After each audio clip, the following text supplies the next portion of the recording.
रो मत, रोगे तो हमें हमें हमें दुख होता है। ये लो, ये लो। अरे कोई बात नहीं, मैं अंकल हूँ ना आपका, मैं आपका अंकल हूँ ना। हाँ, आपका अंकल हूँ, आप घर भेज। रो मत, ठीक है, घर भेज, आपको छोड़ के आएंगे। ठीक है, ठीक है, आपके भाई को बुला लिया ना, आपको देखते हैं करते हैं। मानवता की सेवा को ही धर्म मानने वाले डेरा सच्चा सौदा संघरिया के सेवादारों ने एक बार फिर साबित कर दिया कि सच्ची इंसानियत वही है जो किसी जरूरतमंद के आंसू पोंछ सके और उसे अपनेपन का एहसास दिला सके। 20 अप्रैल की दोपहर जब संघरिया के 15 मेंबर कमेटी सेवादार लवली गर्ग इंसान हनुमानगढ़ रोड से गुजर रहे थे, तभी उनकी नजर एक 40 से 45 वर्षीय व्यक्ति पर पड़ी जो मानसिक रूप से अस्थिर प्रतीत हो रहा था। वह व्यक्ति बेहद असहाय अवस्था में इधर उधर भटक रहा था, बिना चप्पलों के तपती जमीन पर चल रहा था और उसकी हालत बेहद दयनीय थी। तेज गर्मी के मौसम में जब आम आदमी छांव तलाशता है, उस समय यह व्यक्ति भूखा प्यासा खुले आसमान के नीचे भटक रहा था। यह दृश्य किसी भी संवेदनशील व्यक्ति को भीतर तक झकझोर सकता था। सेवादार लवली इंसान ने तत्काल अन्य साथियों से संपर्क कर उस व्यक्ति को संघरिया स्थित मानवता भलाई केंद्र लाया। सबसे पहले पुलिस थाने में सूचना दी गई और फिर सेवा की भावना से ओतप्रोत होकर उसे नहलाया गया, साफ कपड़े पहनाए गए और भाई विनोद हांडा इंसान ने उसकी शेव और कटिंग भी करवाई, जिससे उसकी हालत में कुछ सुधार हुआ।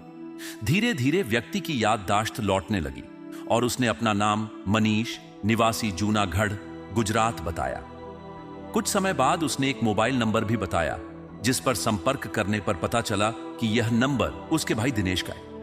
जब दिनेश को अपने खोए हुए भाई के सकुशल होने की खबर मिली तो वह भावुक हो उठा। उसने बताया कि मनीष कुछ समय पहले नारियल से लदे एक ट्रक के साथ गुजरात से निकला था और मानसिक अस्थिरता की वजह से इधर उधर भटकते हुए लापता हो गया था।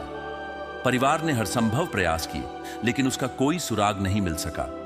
सेवादारों की मदद से जैसे ही मनीष की सही लोकेशन का पता चला तो उसके भाई दिनेश की उम्मीदें एक बार फिर से जीवित हो उठी। उसने तुरंत अपने एक साथी ट्रक ड्राइवर को संघरिया के मानवता भलाई केंद्र के लिए रवाना किया ताकि वह मनीष को सुरक्षित घर पहुंचा सके। मनीष के माता पिता को जब यह समाचार मिला तो उनके लिए यह किसी चमत्कार से कम नहीं था।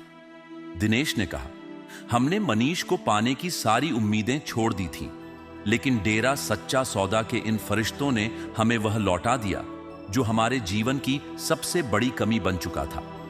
परिवार के सदस्यों ने डेरा सच्चा सौदा के पूजनीय गुरु संत डॉक्टर गुरमीत राम रहीम सिंह जी इंसान और उनके मार्गदर्शन में कार्य कर रहे सेवादारों के प्रति गहरा आभार व्यक्त किया। उन्होंने कहा कि यदि इस संसार में कहीं सच्ची सेवा, सच्चा धर्म और सच्ची मानवता जीवित है तो वह इन सेवा कार्य करने वाले हाथों में है जो बिना किसी स्वार्थ के सिर्फ और सिर्फ इंसानियत के लिए जीते हैं।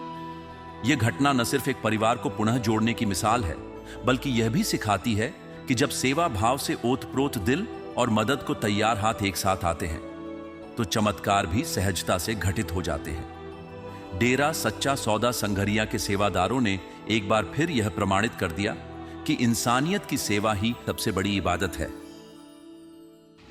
आपकी सेवा हुई, कैसे हुई? अभी क्या लगा आपको, क्या महसूस हुआ? बहुत खुश हुए? कितने खुश हुए? हमारा घर से अच्छा, आप ये घर से भी ज्यादा रो मत, आपकी घर से ज्यादा खुशी है? रो मत भैया। कैसे, क्या लगा आपको क्या लगा? आपके भैया हैं, आपके अंकल हैं, क्यों रो क्यों रहे हो? आप आंसू मत लाओ। आप गुरुजी के शिष्यों के पास हो, क्यों रहे हो? आप गुरुजी के शिष्य के पास हो, रो मत। ठीक है, जो आपके साथी हंस रहे हैं, देखो ये पानी है, रो मत। क्या हुआ? तो आपसे ना रो मत, रोगे तो हमें दुख होता है। ये लो। अरे कोई बात नहीं, मैं अंकल हूँ ना आपका, मैं आपका अंकल हूँ ना। हाँ, आपका अंकल हूँ, आप घर भेज। रो मत, ठीक है, घर भेज, आपको छोड़ के आएंगे। ठीक है, ठीक है, आपके भाई को बुला लिया ना, आपको देखते हैं करते हैं। ठीक है, और बताओ, आज मिलाओ, खुश हो, खुश, हंस के दिखाओ, हंस के, हंसो, बैठ के। ठीक है।